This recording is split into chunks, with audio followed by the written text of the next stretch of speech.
This is a video of the break-in that occurred Tuesday night at the corner of Sylvaner and Cabernet.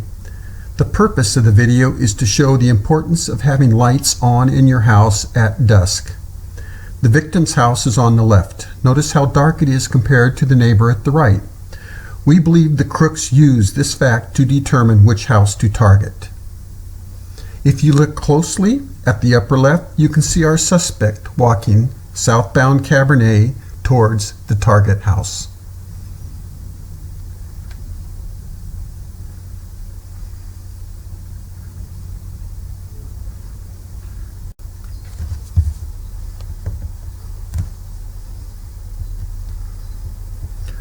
Our crook actually surveyed the neighborhood by walking around for 20 minutes before deciding which house to strike.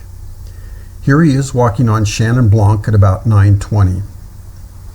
Last year, in 2014, Scott Creek had 4 burglaries, and all of them were in the daytime. The crooks know that most of us are gone during the day, so their method was to knock on our doors, and if there was no answer, they hop the fence and break in. Their timing seems to have shifted towards the night. This year, in 2015, 2 of the 3 burglaries were at night. They have a new tactic. Their approach is to visit a neighborhood after dark and look for homes that have no lights. This pretty much guarantees no one is home.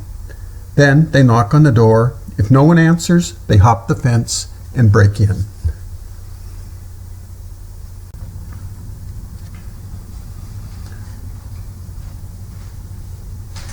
So here he is, 20 minutes later.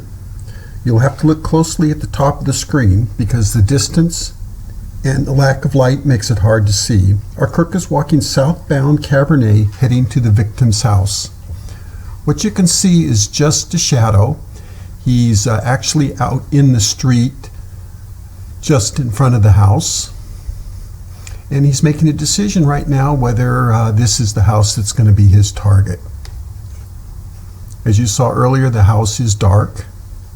So now he's walking from the street, past the car, up onto the sidewalk, and he's going to go up to the front door and either ring or bang loudly. And this is a test to see if there's anybody home. Notice he's now retreating back across Cabernet to the other side of the street, and he's going to stand in the shadows. And he's going to wait and see if anybody answers the door. This just verifies to him that nobody is home. Our crooks are really cowards. They're not interested in breaking into anybody's home that has people in it. This just creates problems for him. So he's on the other side of the street waiting, see if there's anybody that's going to answer his knock or his ring. And if you watch, you'll see him move back across the street. This is an extra careful crook. Okay, there he goes. He's back across the street, behind the car. He's walking up on the sidewalk. He's going to go ahead and proceed down the sidewalk. He's going to hop the fence in the backyard and break into the home. This whole incident could have been avoided if the homeowner had simply had lights on in the house. You can pick up any type of light timer switch at any Home Depot or Lowe's.